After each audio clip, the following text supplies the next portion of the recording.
morning. So today we're going to be reading a little bit more of Victory by Susan Cooper.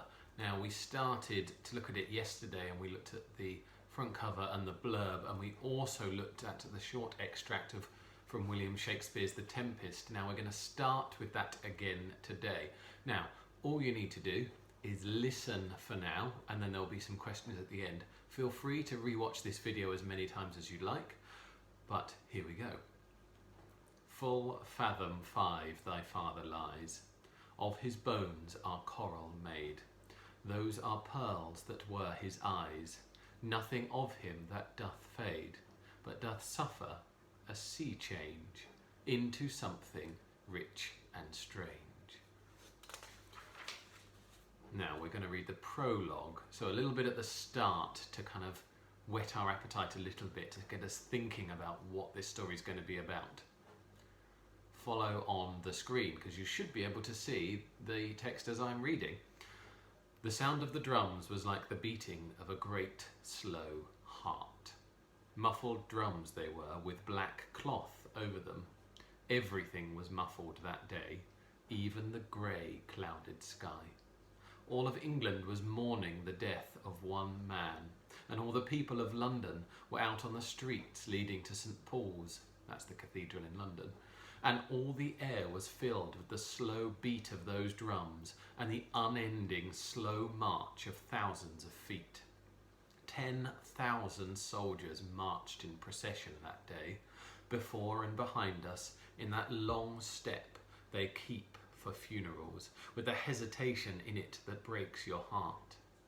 Marines were marching too, and the cavalry regiments trotting their horses slow, with a soft jingle of harness, and artillery with horses pulling the creaking gun carriages. Every man of us wore black stockings, with black crepe in our hats, and black ribbons hung from the horses' heads.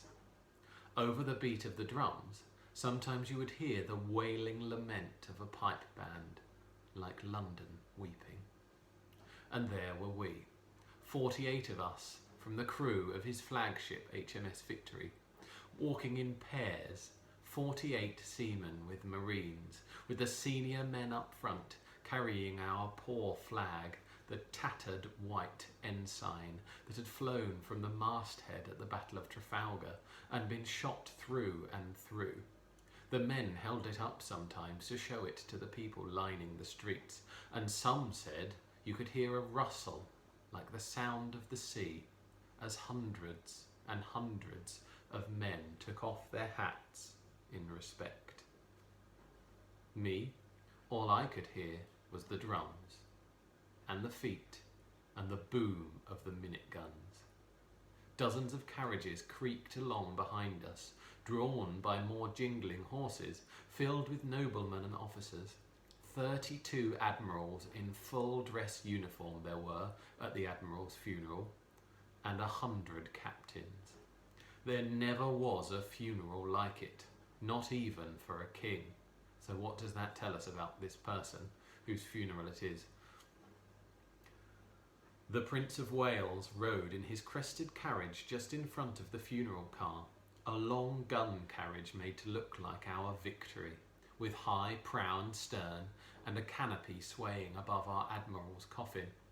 With music and high words, the funeral service lasted for hours inside St. Paul's Cathedral. A great blaze of candles hung from the huge domed roof. At the very end, when the coffin was to be lowered into the ground, we seamen had been told to fold our ensign in ceremony and lay it on the top. But when Will Wilmot, the boatswain, and 3 of the older men took up that shredded white cloth, Will gave a kind of sob. And suddenly all the men were reaching for our sad flag, and it came apart, and they stuffed pieces of it into their jackets. Now, we like to call that a little bit of foreshadowing if you're watching a film, but it's kind of a little bit of a hint of what's going to happen later on. Think about the blurb from yesterday. There's a link between our main characters. What have these people been doing with the ensign? He was a good man, Wilmot. He gave me a scrap of the flag for my own afterwards. Outside the cathedral, when we were gathering to march back through the streets of London without our admiral. "Here, young Sam," he said, "here's a bit for you. Keep it till you die and have it buried with you. Your own little bit of Nelson." So, that's really important, that bit. So I think your challenge for now, and I'm not going to tell you what some of those words mean because there were lots and lots and lots of tricky bits of terminology, meanings in there. So I think, because this is the real challenge text, what I'd like you to do is look up what an ensign is, or I've said it ensign earlier, but it's an ensign, so E-N-S-I-G-N. When it comes to naval terminology, what is an ensign or an ensign? Good luck! Just to clarify, it is an ensign, not an ensign, it's an ensign. Sometimes when people have said words too many times, they stop making sense and stop sounding right.